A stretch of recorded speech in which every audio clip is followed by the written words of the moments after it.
Video we will discuss about some physical properties of the atmosphere and we'll see the Coriolis effect also. So जब हम atmosphere की बात करते हैं we know कि nitrogen और ऑक्सीजन यूजुअली सबसे ज़्यादा कॉन्सेंट्रेशन जो एटमॉस्फेयर की होती है वो नाइट्रोजन और ऑक्सीजन की होती है and there are other gases too like carbon dioxide argon but those are present in very small quantities okay we have temperature variation in the atmosphere temperature variation layer के साथ change होता है but when in this video we will just talk about troposphere बाकी की layers हम climatology में discuss करेंगे troposphere इसलिए बिकॉज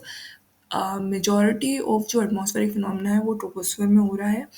एंड यहीं पर सारी मिक्सिंग हो रही है and you know the warm जो सरफेस से राइज कर रही है वो यहीं पर होल हो रही है so troposphere is of importance to अस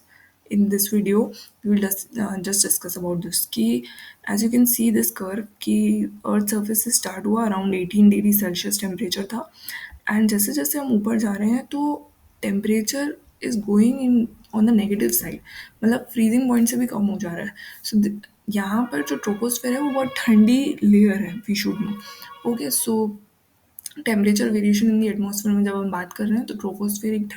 ठंडा रीजन है in comparison to the earth surface this will help us आगे बिकॉज वी विल सी कि how the warm air is rising in that cooling up या फिर troposphere के कारण किस तरह वो डिफ्लेक्ट हो रही है या ट्रोपोस्फेयर कैसे शील्ड की तरह उस पर एक्ट कर रहा है okay then we have density variation now we saw this कि अर्लियर वीडियोस में कि जो हॉट एयर थी वो लेस डेंस थी क्योंकि उसके पार्टिकल्स दूर दूर मूव कर रहे थे and they were taking a more space so density decrease हो जा रही थी सो वार्म एयर है वो लेस डेंस होती है तो वो क्या करती है राइज कर जाती है okay and then cool air है वो ज़्यादा डेंस होगी so it will sink this is the only thing now because of this rising and sinking एक सेल फॉर्म हो सकता है अगर ये राइजिंग और सिंकिंग एक सर्कुलर फैशन में हो like here you can see एक हॉट रेडिएटर है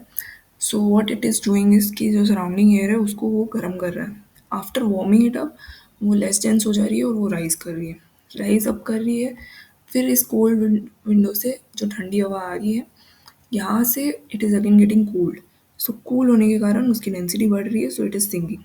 सो अगेन ये जो सिंक हो रही है air it is coming in contact with the hot radiator so again it is getting up warm और फिर वापस से वो राइज कर रही है सो दिस वे एक सर्कुलर साइकिल चल रही है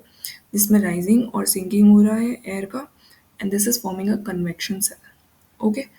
this will help us ahead also हम जब देखेंगे सर्कुलर सेल्स के बारे में Hadley Ferrel and polar cells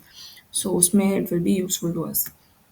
next we have atmospheric water vapour content water vapour की जब हम बात करेंगे तो वाटर वेपर जो वार्म एयर है वो बहुत उसके पार्टिकल्स बहुत दूर दूर है so they will hold the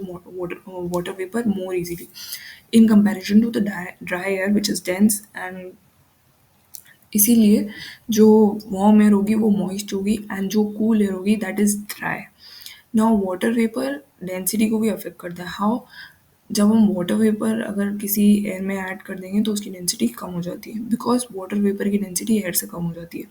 जब नाइट्रोजन और ऑक्सीजन रिप्लेस हो जा रहा है वाटर वेपर से सो एयर की डेंसिटी कम हो जा रही है hence humid air is less dense then dry air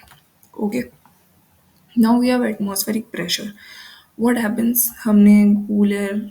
और वार्म एयर के बारे में देख लिया सो नाउ जो कूल एयर है वो डेंस थी तो वो सरफेस पे सिंक कर रही थी तो यहाँ पर जो प्रेशर हो रहा है सरफेस पे जो प्रेशर एग्जर्ट कर रही है that is very high okay in comparison to the warm air जो कि लेस डेंस थी राइज अप कर रही थी तो वो यहाँ पर जो सरफेस पे है लो प्रेशर एरिया क्रिएट कर रही है okay and air always moves from high pressure region to low pressure region and the moving air is called as wind यहाँ पर in this you can see कि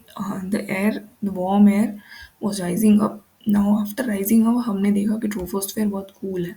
so what ये क्या करता है एक शील्ड की तरह एक्ट करता है और इसको ज़्यादा ऊपर नहीं जाने देता है सो दिस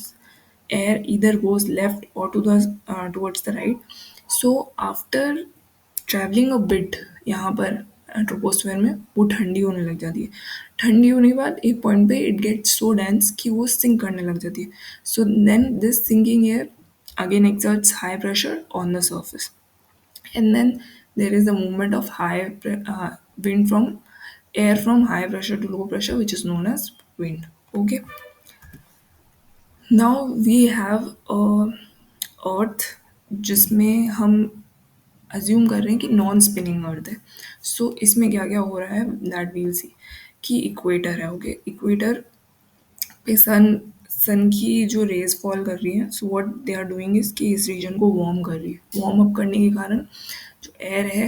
वार्म होके राइज अप कर रही है क्योंकि इसकी डेंसिटी कम हो गई. ये एयर जो राइज कर रही है will create a low pressure area over है. ऑल्सो वार्म एयर थी, हमने देखा कि वाटर वेपर ज़्यादा लेगी. सो जो वाटर वेपर उसने कलेक्ट किया था उसको ऊपर जाके now it will that will form in the form of precipitation. Then since troposphere तक पहुंच गई, अब उसको डिफ्लेक्ट होना पड़ा. So again it will follow the cycle of cooling. So यहाँ पोल्स पे वी नो कि जो है it is a very cool area. So जो कूल एयर जो ट्रोपोस्फेयर के थ्रू ट्रैवल कर रही थी it gets cooled and it sinks over there. क्यों? उसकी डेंसिटी बढ़ गई तो अब सिंक कर रही है. So again it is creating a high pressure area at the poles, north poles and south poles. तो हाई प्रेशर तो हो रही है, साथ ही साथ क्योंकि कोल्ड एयर थी तो it doesn't have water vapour, so precipitation नहीं होगा. दिस वे जो पोल्स हैं वो बहुत ही हाई प्रेशर के एरियाज हैं with dry air. Okay, no precipitation. But जो इक्वेटोरियल रीजन्स हैं वो regions will have a low pressure and high precipitation. Okay, this is just an example. We'll see ahead how the cells are being formed. अब इसमें हमने non spinning earth देखी. One thing we know is कि earth is rotating. Okay, from west to east earth का rotation चल रहा है. So this rotation comes up with a effect on objects. तो कोई भी ऑब्जेक्ट जो स्ट्रेट मूव कर रहा है उसके ऊपर ये इफेक्ट लगता है perpendicularly, and this changes or this makes the object to change its path into a circular fashion. This is the Coriolis effect, okay, which causes the moving object to follow a curved path. ये Coriolis effect सबसे ज़्यादा poles पर लगेगा and equator पे नहीं हुआ. Y? Because जब हम स्पीड की बात करते हैं तो speed is distance upon time and we know कि टाइम तो दोनों सेम ही है 24 आवर में. इक्वेटर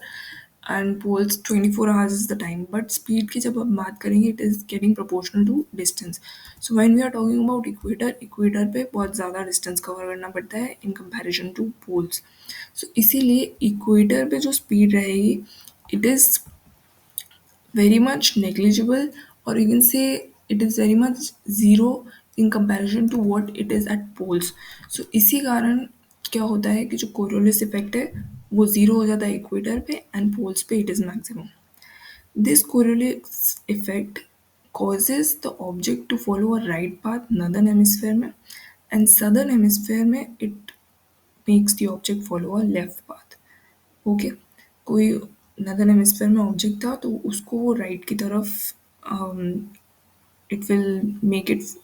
मूव या curve towards the right side. And अगर कोई सदर्न हेमिस्फेयर से ऑब्जेक्ट आ रहा है टुवर्ड्स द इक्वेटर तो it will make it turn curve towards the left side of its direction. Okay, so this is about Coriolis effect. In next video we will see कि global atmospheric circulation में क्या क्या changes हैं, what are circular cells are there, what all pressure belts are being created. We'll see this in next video. So that's it for this video. Thank you for watching.